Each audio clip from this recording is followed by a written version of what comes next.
Hello everyone. आज आपकी classes हैं जिसका टॉपिक है क्लासिफिकेशन ऑफ प्लांट डिजीज़, पादप रोग का वर्गीकरण। तो पादप रोग को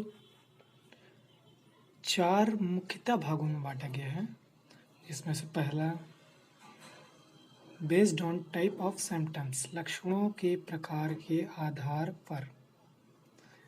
तो इसमें पॉइंट वाइज जो है 5 दिए हुए हैं। पहला है ब्लाइट्स। ब्लाइट्स को हिंदी में झुलसा बोलते हैं। झुलसा रोग के जो लक्षण होते हैं वो पत्तियां मुरझाने लगती हैं। ये फसल की प्रारंभिक अवस्था तथा अंतिम अवस्था में भी हो सकते हैं, जिसको पछेती झुलसा या अगेती झुलसा कहते हैं। इसका एक बहुत ही अच्छा उदाहरण जो है वो आप आलू को ले सकते हैं। सेकंड क्या आता है आपका रस्ट। गिरुई। गिरुई क्या है? इसमें जो है जो आपका क्रॉप का प्लांट है उसमें गिरुई 3 प्रकार की होती है। तो उसमें जो होते हैं भूरे धब्बे या काले धब्बे, इस तरह के लक्षण दिखाई देते हैं।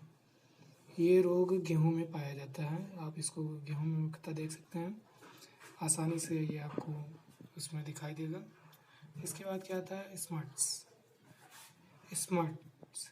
स्मट्स क्या है? ये भी वीट का एक प्रभावित करने वाला एक रोग है।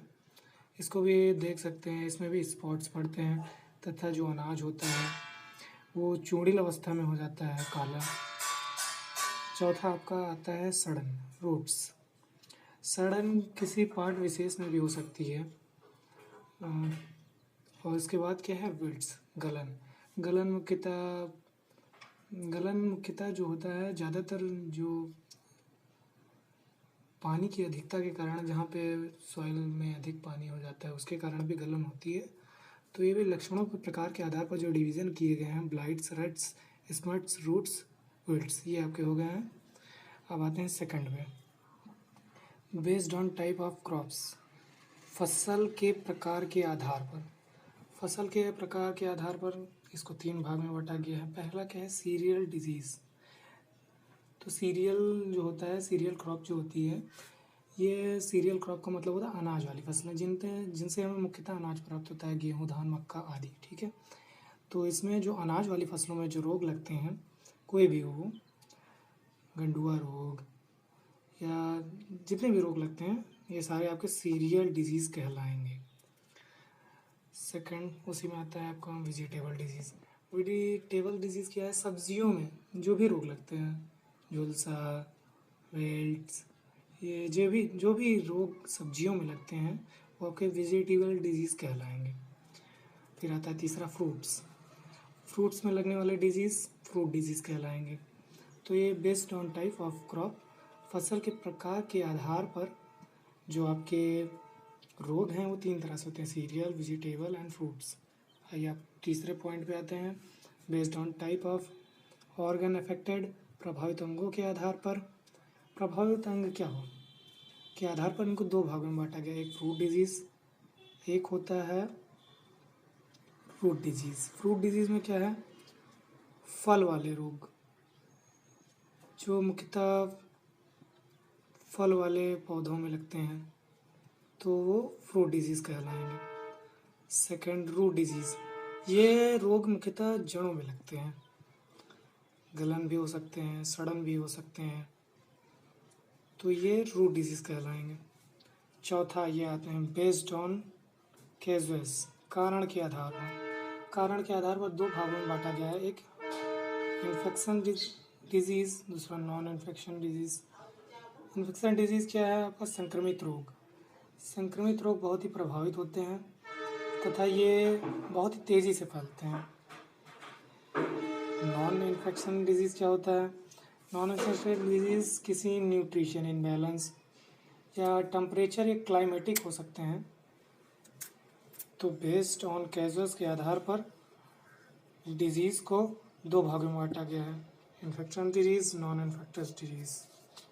आइए आगे देखते हैं।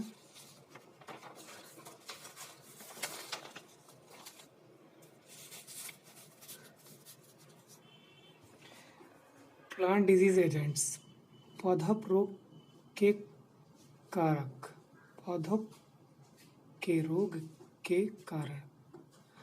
पौधों के रोग के दो मुख्य कारण हैं, एक लिविंग एक non living organism.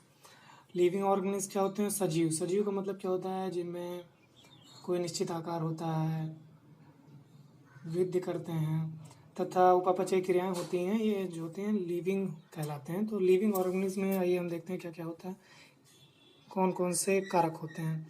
Including fungal, bacteria, viruses and nematodes. इसमें कवक, बैक्टीरिया, वायरस और नेमेटोड आते हैं। तो ये लिविंग ऑर्गेनिज्म हो गया। आइए आप नॉन लिविंग एजेंट्स जो हैं, निर्जीव घटक, पौधों के रोग के जो कारक हैं उसमें नॉन लिविंग एजेंट्स भी बहुत इफेक्टेड होते हैं, including unbalance soil fertility, toxin, chemical, air pollution और drought, sunburn, wind and hails. निर्जीव घटक कौन कौन से होते हैं? जैसे कि असंतुलित मिट्टी की उर्वरकता, टॉक्सिन, केमिकल मतलब जहरी रसायन, वायु प्रदूषण, ठंड, सूखा, धूप से जल जाते हैं, सनबर्न, वाइंड हवा और ओले